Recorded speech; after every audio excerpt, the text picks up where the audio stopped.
Ready. Okay, so we're recording. Okay. So I wanted to ask first about Chris, what he's like as a person.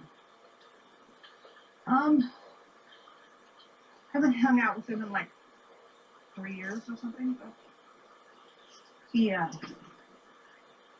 always took pride in his job, in his house. He didn't let like anybody just come over. It's always clean, it's organized, he has nice things. Okay. And what did he do? What did he do for work? He was a stagehand at a casino. Gotcha. How long? It was a very good job at the beginning. How long was he working there for? He's been in the union. I know if for a couple more years he would have been able to retire. So it's been like 20, 30 years. Oh, wow. And then he was recently laid off, is that right? Yeah. And why was he laid off? I'm not sure. Okay. And his jail time previous, what was that about? That was, I believe, for manufacturing methamphetamine. You don't know anything about that? No, he went to prison for I think like 4 years. Okay. And what was his relationship with women? Was he in? Yeah, with women. He loved women. He was into like watching pornos and stuff, but they would be on in the background. He had a lot of like sexual toys and lights and all this kind of stuff. And was it like bondage? I'm not sure if he even like used the stuff. I don't know. He liked that whole idea. Right. So he wasn't like a saint, no. Sorry? He wasn't a saint about that kind of stuff, but he never talked to me about it when I was there. He would turn it off. But it was like a real, would you say it was like an obsession? Or just like a hobby or a... He was probably very attracted to girls. Okay. And was he in an open relationship? With Lisa? Or yeah, just in general, was he more interested in open relationships? Because, yeah, about Lisa, I think they were in a relationship, but he was still having other women stay with him, is that right?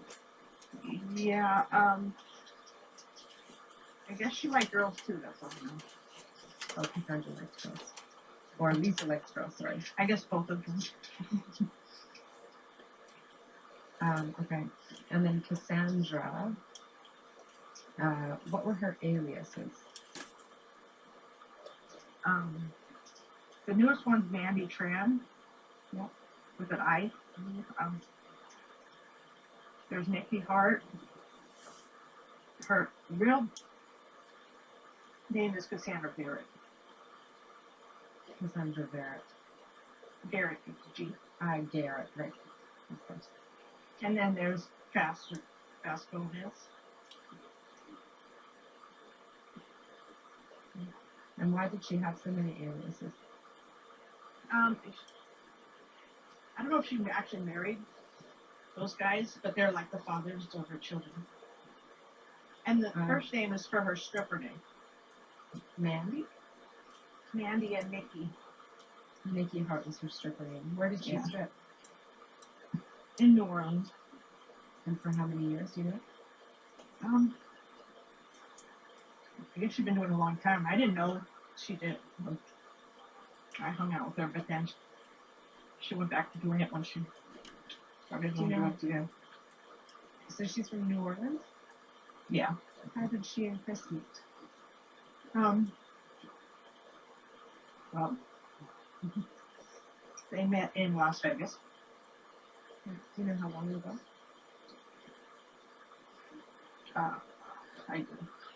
Like 4 years ago. And did they meet just at a, do you know where they met? That was, Okay. What was she like as a person? When she was sober, she was a good person. very upbeat, a lot of energy. And she's struggled with addictions for a while. Her entire life, yeah. Her entire life. And I think she was abused before when she was younger. Sexually, mentally, physically. Yeah. Last time I seen her, she was like a totally different person. In what way? She was paranoid. She kept crying. She had cut her arm off. She would stop crying and start crying, and it was really strange. And she thought people were hiding in the closets. What was she paranoid of? Getting hurt or of getting caught or? I don't think she trusted anybody. Got it. Yeah. And what were her priors? I think it was like petty theft or there's something like not anything serious. Okay. A lot of different little arrests, but nothing big. How many kids did she have? Did she have kids? She has 5. I think there's with the new baby. I don't know if it's 5 or 6. And does she have any of them in her care? No. Why were they in the system? Drug related? They all, except for the baby right now, went with the fathers. Okay. And then so I'm now going to ask about the murders. Now that we sort of have a background on the key players. You were the tipster that initially contacted police, correct? What date did you call the police? July 18th. And did you contacted them and then they spoke to you obviously right away. What did they say? Well, I called in anonymous and then the detective wanted further questions. And you were able to give them, he called you that day? Well, yeah, now he knows who I am. But, did they know of her Esmeralda's disappearance at that time? They did not. They did not. How did you learn of Esmeralda? I didn't know about Esmeralda at that time. So when you called on the 18th, what were you tipping them off? I was tipping about the story about how I heard what happened, what they did to a woman that was blonde. And like I said yesterday, I wasn't sure, but it makes a lot more sense when I guess that lady Jessica said something. Yeah. So can you tell me exactly what you heard, what you called in to tip them off with? I believe it was more like because I told you about a guy that told him to get the girl out of there.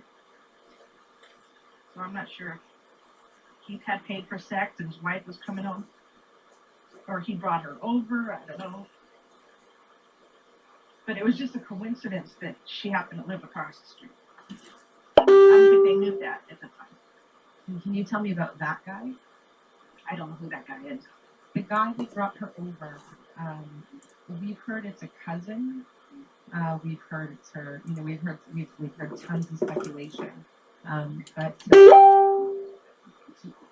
have you heard that it could have been a neighbor? I'm not sure. The reason why I was thinking that they were somewhere and then they took her away because they stopped at the sex shop. And there was like certain points how Cassie told her baby's dad that she was nervous about these things, about the dolly being left, about them on the camera at the sex shop. So. And Cassie's ex told you about these. Yeah, because he was worried about her and telling me this stuff to try to see if she was okay. Okay, yeah, of course. And right. Do you know what their process it was? The what? the police, do you know what their process was at all? Did they go and check on her? Did you give them the address of Chris's house and they went to check up on the house? Well, by the time I called in, I had figured out that it wasn't Cassie that they were talking about. It was another woman, but I never knew who it was. I just know she was blonde. Right. And so the blonde, obviously you didn't know about the sex shop then either, or what that kind of looked like. But what we do now, and so I assumed that that would have been that first day. Yeah. And then following that, she would have been tied up. When I found out, it was July 4th. When the baby's dad told me. And it was like right after, I guess, all this happened, because that's when Cassie called him frantic. What did Cassie say to him? She was just freaking out. I can't believe you left the dolly out there. Can't believe this. And she was going through points of all the things that, how she did get caught. And then when she said that she couldn't believe how long someone would fight for her life, I called right away. I was like, wow. She was more worried about getting caught than this woman. And the dolly that was left out there, why was the dolly left out there? Well, because it was the concrete and they had a hard time getting it on there. So what I found out recently is they kind of gasked it to push out the concrete block, and the dolly was stuck underneath, and there's no way they could get it out. And the concrete block you were saying yesterday was because she was in the freezer. I'm not sure if the concrete was around the freezer, because they say they dumped it. I don't know if that's two different things. Maybe all like the evidence was in the freezer. I'm not sure. Are you able to tell us about, I'm sorry, start to finish, about what you know about the murder? Just because I know we spoke yesterday, but just to sort of recap for this conversation. I know it's difficult. It started by her saying that something with they were having sex or something, and it got a little too far, and she wanted to go home, and they didn't let her go home or something, and they got too far, and I guess the effects on the drugs were making her really crazy.